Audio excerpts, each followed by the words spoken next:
Assalamualaikum warahmatullahi wabarakatuh. Perkenalkan, nama saya Kenzero Untung dengan NIM 240211500030. Saya dari kelas Arsitektur A01, mata kuliah Metodologi Desain Arsitektur. Pada video kali ini saya akan mempresentasikan tugas metodologi hasil analisis survei pada lokasi rumah saya. Baik, saya langsung saja pada materi. Pada materi ini saya akan membahas inventory. Langkah awal adalah mengidentifikasi dan mencatat semua elemen-elemen fisik, sosial, dan budaya yang ada pada lokasi. Data yang dikumpulkan meliputi yang pertama itu adalah elemen fisik. Elemen fisik terbagi jadi satu topografi. Pada hasil pengamatan dari topografi sekitar rumah saya, dapat saya jelaskan bahwa topografi yang terjadi yaitu posisi rumah yang lebih rendah dari permukaan jalan sekitarnya. Yang kedua, vegetasi. Pada hasil pengamatan vegetasi pada sekitar rumah saya, kurangnya tanaman dan pohon tetapi cukup tertata dengan baik pada tengah jalan dan pada bagian kanan kiri jalan. Lanjut ke ketiga, iklim. Hasil pengamatan dari iklim sekitar rumah saya dari pertama yaitu arah angin. Arah angin yang cukup kencang dari arah barat, karena dari arah barat tersebut adalah posisi dari pantai. Pada hasil pengamatan berikutnya yaitu pencahayaan matahari. Dari hasil pengamatan saya, lumayan banyak bangunan tinggi sekitar saya dari rumah saya, karena pada sekitar rumah saya di tengah kota yang banyak bangunan-bangunan ruko dan rumah-rumah yang saling menempel. Jadi pencahayaan matahari yang terbatas. Lalu hasil pengamatan berikutnya yaitu curah hujan. Dari hasil pengamatan saya pada curah hujan ini pada sekitar rumah saya yang besar karena arah angin yang kencang dari arah barat, yang dimana posisi bagian arah barat rumah saya adalah posisi pantai. Arah angin yang kencang membawa hujan lebih deras atau curah hujan yang lebih tinggi. Lanjut ke 4, tata guna lahan. Hasil pengamatan dari tata guna lahan di sekitar rumah saya ada pada drainase dan pengelolaan air yang kurang karena telah ditutup dan digantikan oleh lubang-lubang yang kecil. Masuknya air ketika terjadi banjir dan genangan air. Akses masuk ke dalam lorong berupa kendaraan motor, penduduk yang padat, dan privasi yang kurang karena bangunan yang menempel. Lanjut ke 5, elemen buatan. Pada elemen yang pertama yaitu trotoar jalan yang masuk ke dalam lorong, lalu atap rumah yang memakai spandex, bangunan rumah yang memiliki ukuran yang berbeda-beda, sistem sanitasi dan saluran air untuk pasokan air, pembuangan limbah seperti air hujan dan saluran pembuangan. Pada sekitar rumah saya juga terdapat tiang-tiang listrik. Telah memakai CCTV meningkatkan keamanan rumah sekitar. Memiliki mural-mural pada tembok. Lanjut, saya akan membahas pada B, elemen sosial. Pada elemen sosial ini terbagi juga. Yang pertama, pola aktivitas manusia. Hasil dari analisis pola aktivitas manusia pada sekitar rumah saya, pada pagi hari banyaknya kegiatan perdagangan dan pada tempat usaha di ruko. Warga sekitar mengantar anaknya ke sekolah, lalu ada juga orang-orang dewasa untuk berangkat beraktivitas seperti ngantor ataupun aktivitas lainnya. Lalu pada siang hari padatnya pada perdagangan pada ruko-ruko, lalu pada sore hari banyaknya pedagang kaki lima seperti bakso keliling dan banyaknya anak-anak yang bermain di sekitar rumah. Lalu pada malam hari, usaha-usaha yang menutup usahanya untuk beristirahat dan warga yang pulang untuk beristirahat dari aktivitasnya. Lalu 2, penggunaan ruang. Penggunaan ruang ini hasil dari analisis penggunaan ruang pada sekitar rumah saya, yaitu adanya rumah-rumah yang saling menempel, memberikan pembatas antar ruang publik seperti teras dan ruang pribadi. Penghuni seperti kamar tidur, ruang pribadi seperti kamar tidur, ruang makan, dan ruang keluarga. Yang ketiga yaitu norma budaya. Hasil Hasil analisis dari norma budaya pada lokasi saya, pengamatan dari norma budaya masyarakat setempat pada rumah saya itu dapat saya jelaskan bahwa norma sosial rumah-rumah pada lorong sekitar rumah saya ditempati oleh keluarga-keluarga yang memiliki hubungan sosial yang kuat. Potensi dari hal ini dapat meningkatkan kerja sama seperti gotong royong dan saling membantu antar tetangga. Lanjut, C. Elemen visual. Pada elemen visual, yang pertama yaitu pemandangan atau view. Analisis view dapat dilihat dari view eksterior, yaitu satu, bangunan rumah-rumah ruko yang saling menempel. Yang kedua, ketika berada di gedung yang tinggi dapat melihat pantai pada bagian barat rumah saya. Ketiga, tumbuhan-tumbuhan dan pohon yang teratur. Lalu pada view interior, satu, ruang tamu yang memiliki jendela menghadap keluar rumah. 2. Ruang makan berada dekat langsung pada dapur dan WC. Ketiga, teras yang ketika masuk disambut dengan ruang tamu. Yang kedua itu komposisi ruang. 1. Pada teras rumah yang langsung menghadap dengan ruang luar seperti lorong dan jalan. Yang ketiga, elemen estetis. 1. Penggunaan warna dinding netral seperti abu-abu, putih, dan coklat. Yang kedua, material alami seperti kayu dan batu alam pada lantai dinding atau elemen dekoratif seperti kursi dan meja. Ketiga, pencahayaan buatan malam hari seperti lampu-lampu di tiang listrik. Keempat, tanaman-tanaman kecil pada setiap depan rumah. Kelima, mural yang pada ada dinding menambahkan estetika pada lorong. Keenam, penggunaan furnitur yang lebih sedikit. Lanjut ke teknik pengambilan data. Teknik pengambilan data yang pertama, 1. Survei lapangan. Catatan kondisi lokasi. Yang pertama, kepadatan rumah-rumah penduduk atau kondisi lokasi yang padat. Kedua, posisi permukaan rumah yang lebih rendah dibanding permukaan jalan. Ketiga, kondisi bangunan yang lembab. 4. Rumah-rumah yang memiliki tinggi bangunan yang berbeda-beda. 5. Rumah-rumah yang saling menempel atau rapat dengan rumah-rumah lainnya. Lanjut, 2. Pemetaan. Catatan elemen penting pada gambar sketsa di samping. 1. Warna merah, posisi rumah saya adalah elemen fisik. Kedua, warna hijau, vegetasi pada lokasi, yaitu elemen fisik juga. Yang ketiga, warna biru, pemandangan dari rumah dan bangunan yang saling menempel, yaitu elemen visual. 4. Warna orange, pola aktivitas manusia pada lokasi, yaitu elemen sosial. Ketiga, dokumentasi visual. Dokumentasi ini visual dapat dilihat dari beberapa foto di bawah ini yang memperlihatkan kondisi-kondisi rumah dan bangunan di sekitar rumah saya. Lanjut pada materi analisis. Analisis yang pertama, teknik analisis. 1. Diagram hubungan.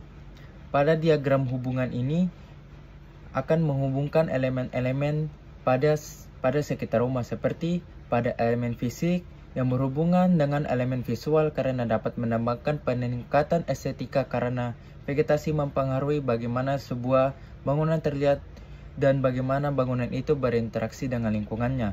Pada elemen fisik juga berhubungan dengan elemen sosial, dapat menciptakan area vegetasi sebagai tempat kumpul bagi masyarakat. Pada elemen visual juga berhubungan dengan elemen fisik, karena elemen visual adalah dari bagaimana elemen fisik seperti material, bentuk, warna, dan tekstur disusun dan disajikan dalam desain bangunan. Lalu pada elemen visual juga berhubungan dengan elemen sosial, karena suatu bangunan tidak melihat dari fungsinya sebagai penampilan fisik, tetapi juga menciptakan suasana yang dapat mempengaruhi pola interaksi sosial di dalam dan di sekitar bangunan. Lalu pada elemen sosial, hubungan antara elemen sosial dan elemen fisik bangunan sangat penting, karena elemen fisik berfungsi sebagai tempat beraktivitas sosial dan interaksi antar individu dan suatu ruang. Lalu, elemen sosial juga berhubungan dengan elemen visual bangunan yang sangat erat, karena elemen visual bangunan seperti desain, bentuk, warna, dan tekstur, dan pencahayaan dapat mempengaruhi pengalaman sosial dan interaksi di dalam atau di sekitar bangunan. Lanjut ke 2, pemetaan peluang dan kendala.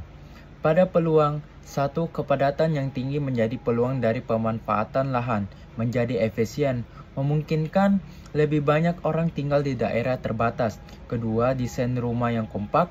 Ketiga, meningkatkan interaksi sosial yang baik.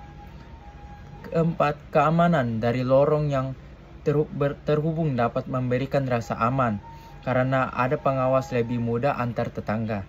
Kelima, biaya infrastruktur yang terjangkau. Lanjut, kendalanya. 1. Privasi yang kurang dan keterbatasan privasi. Kedua, pencahayaan alami yang terbatas dan terhambat. Ketiga, interaksi yang berisik karena kebisingan dari orang atau rumah tetangga yang berdekatan dapat mengganggu kenyamanan dan ketenangan penghuni. Keempat, pengaruh kualitas bangunan. Lanjut, yang ketiga, matriks SWOT. Strengths, Weakness, Opportunities, Threats. Yang pertama saya akan menjelaskan strengths.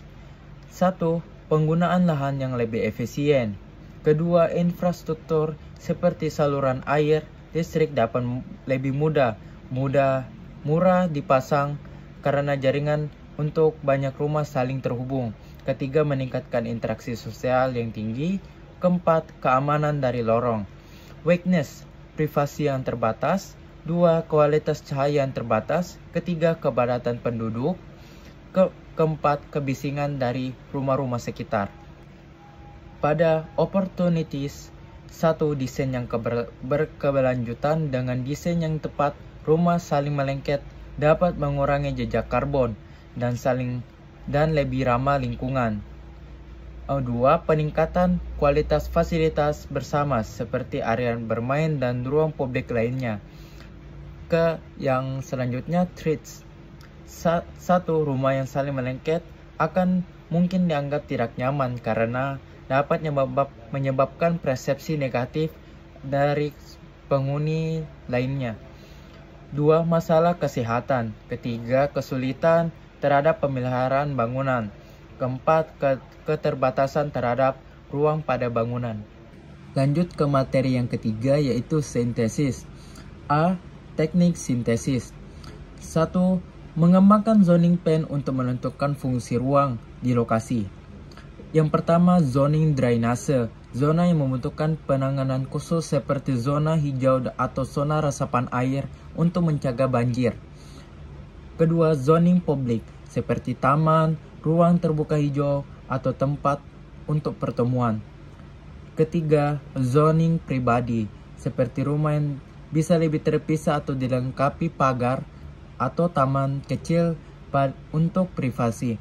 Lalu, zoning hijau atau ruang terbuka bisa menjadi bagian dari ruang terbuka hijau atau taman di sekitar rumah untuk memperbaiki kualitas udara dan estetika.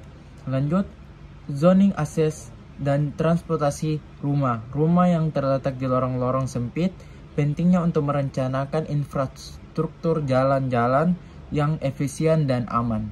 Yang kedua, membuat sketsa awal desain berdasarkan analisis lokasi.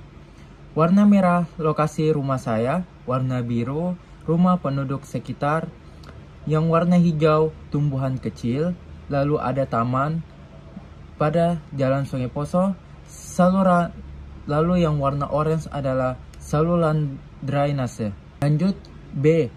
Teknik pengambilan data. 1. Observasi langsung.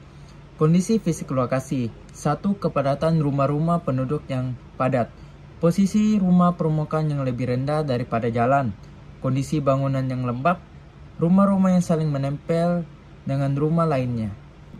Lalu, pola aktivitas manusia.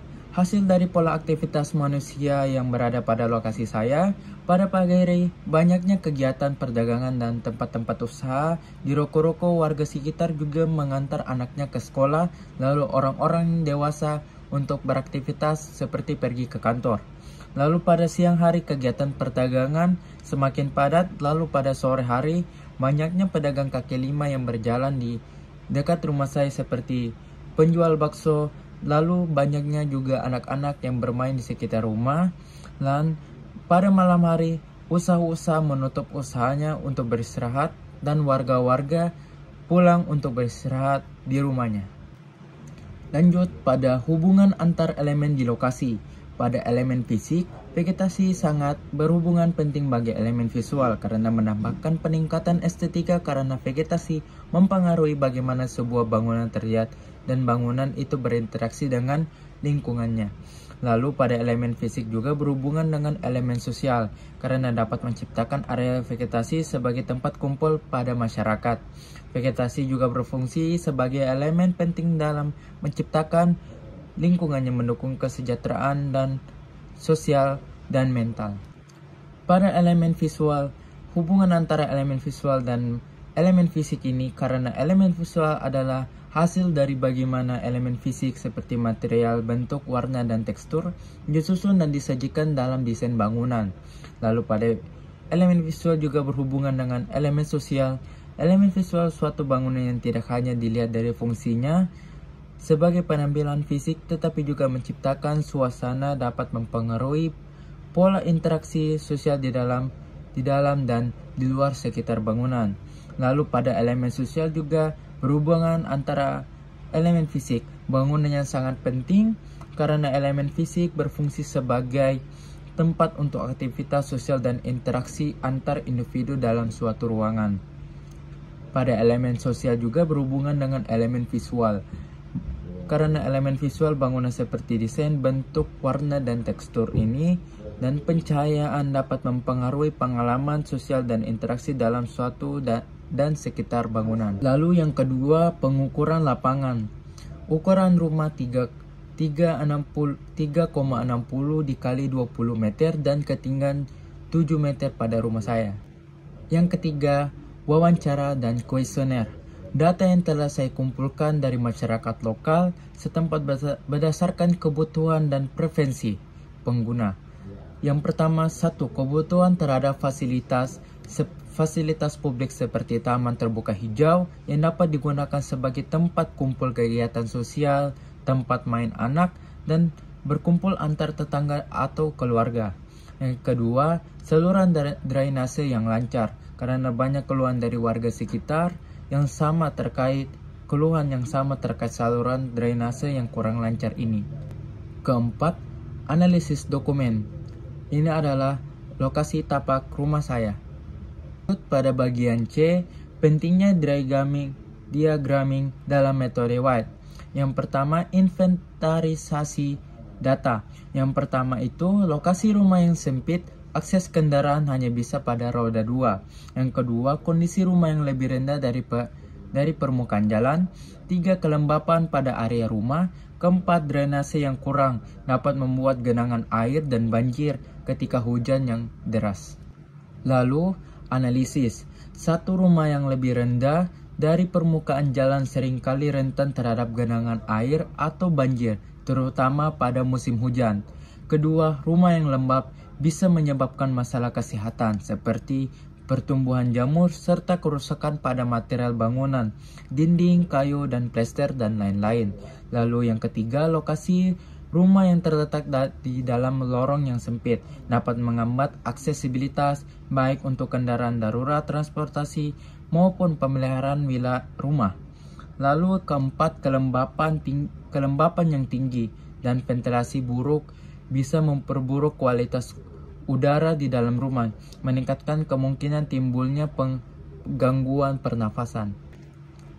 Pada sintesis ini, 1. Menambahkan atau memperbaiki saluran drainase di sekitar rumah untuk mengaliri air hujan dengan lebih baik. Kedua, penggunaan cat anti lembab pada dinding dan lantai dapat mengurangi dampak kelembapan. Ketiga, meningkatkan pondasi pada rumah. 4. Pelebaran lorong. Kelima, pemeliharaan saluran drainase struktur rumah untuk mencegah kelembapan terjadi. Sekian dari video presentasi saya pada kali ini. Wassalamualaikum warahmatullahi wabarakatuh.